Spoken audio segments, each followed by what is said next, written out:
Gimana nih jauh-jauh datang kemari ini? Gini Ustaz, kami salah satu guru di pondok pesantren ataupun daerah Laut di Aceh. Kami kewalahan mengatasi santriwati yang masynu ataupun kesurupan. Hmm. Bagaimana cara atasinya? Oh gitu maksudnya. Jadi kan sebenarnya bukan hanya pesantren saja yang orang sering kesurupan ataupun masruk, itulah kata kalau sebagian mengatakan masruk. Bukan hanya pesantren saja, sekolah gitu juga. Intinya tempat pendidikan ya. Sering bisa ditanyakan kepada kawan-kawan yang nonton video ini, itu sering terjadi kesurupan seperti itu. Nah, bagaimana cara supaya itu kita selaku guru, terutama kita dituntut untuk agar kita bisa menangani orang-orang yang seperti ini. Tahap awal yang harus kita lakukan, perhatikan dulu.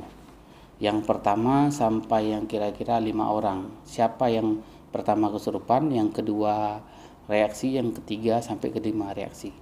Nah, itu dipisahkan lagi. Jadi ambil orang tersebut, pisahkan ke dalam satu ruangan yang lain. Jangan biarkan ditonton. Kemudian orang tersebut yang diruqyah. Tahap dasar diperiksa dulu apakah ada jimat-jimat tali-tali 3 warna biasanya ya. Kayak tali di pinggang. Suruh periksa sama Dewan Guru Perempuan kan. Yang harus periksa dulu, itu dulu diputuskan, pindahkan, baru kemudian diruqyah. Begitu cara penanganannya. Kalau tidak akan terus-terusan. Akan kesurupan yang lain. Itu satu. Yang kedua, tadi yang biasa-biasa kesurupan itu kumpulkan dalam satu ruangan. Misalnya yang sering kesurupan itu misalnya 20 orang, kumpulkan dalam satu ruangan. Kemudian cek lagi adakah mereka pakai jimat-jimat ataupun pemberian orang tua mereka. Itu satu. Kemudian cek kalau ada, suruh kumpul, simpan dulu, jangan dihancurkan dulu.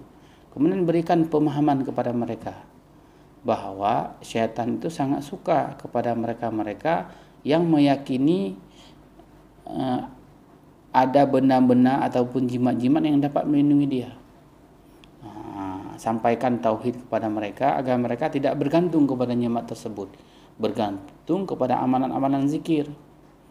Insya Allah itu akan mudah. Kemudian ada yang sebahagian juga yang kadang-kadang pura-pura kerasukan. Nah, ini juga agak sulit.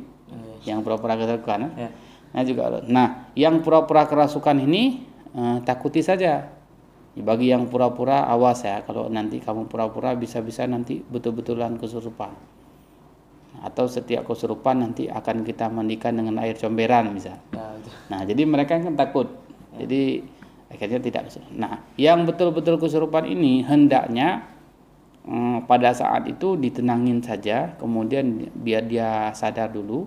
Ketika dia sadar, panggillah orang tuanya, yang mewakili ibunya lah, ayahnya, untuk kita cek lebih dalam apakah betul orang yang sering kesurupan ini ada sesuatu yang ilmu-ilmu atau keturunan-keturunan, atau boleh jadi dia malah sering kesurupan sebelum datang ke daerah kita, ke pesantren kita. Maka kita cek dulu, kalau memang betul dia memang ada ilmu-ilmu yang diberikan, ada keturunan-keturunan, maka pahamkan kepada orang tuanya agar untuk tidak diturunkan kepada anaknya, atau agar ilmunya itu dibuang. Itu kalau untuk mereka yang keluarga punya keturunan. Yang kedua, kalau seandainya anak ini memang efek daripada ibunya atau memang efek terkena sihir sebelum masuk ke daerah kita, ke pesantren kita, maka lakukan ruqyah. Minta izin kepada orang tuanya, lakukan ruqyah. Lakukan pengobatan, berikan zikir-zikir yang untuk melindungi mereka. Nah, seperti itu salah satu caranya. Mudah-mudahan sesudah itu tidak akan terjadi lagi kesurupan. Ya, bagi yang kesurupan yang pura-pura itu, yang kesurupan pura-pura itu takut-takuti saja, itu mudah. Nah, kemudian satu lagi yang paling penting, ajak santri-santri yang sering kesurupan ini, buat satu kelas yang sering kesurupan, buat satu kelas, berikan pemahaman tentang ruqyah kepada mereka, tentang bagaimana cara melakukan perlindungan diri.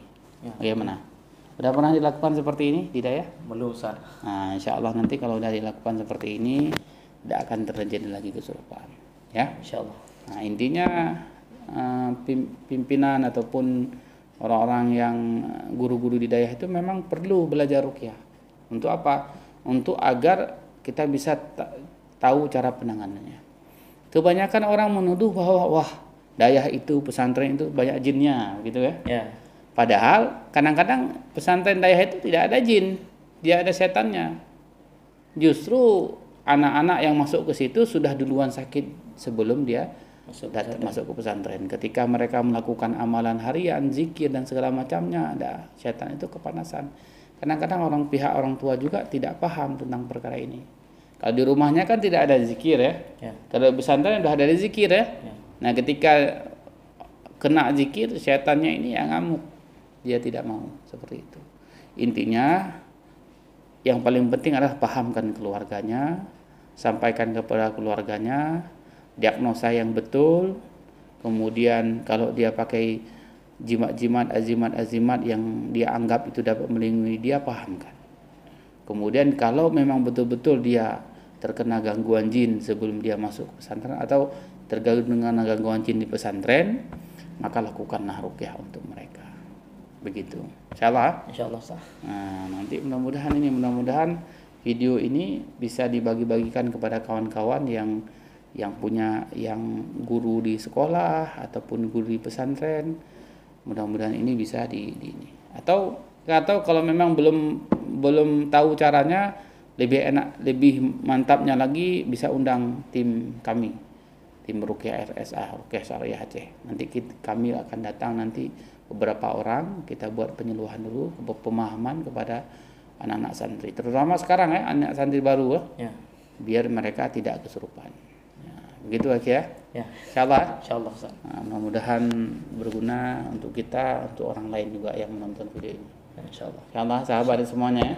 Insyaallah yuk kita amalkan seperti ini. Jangan lagi bawa ke dukun. Jangan lagi undang dukun ke pesantren, itu suatu penghinaan dukun kita undang ke pesantren. Gitu ya. Cara Islam sudah ada, yaitu dengan cara ruqyah syariah.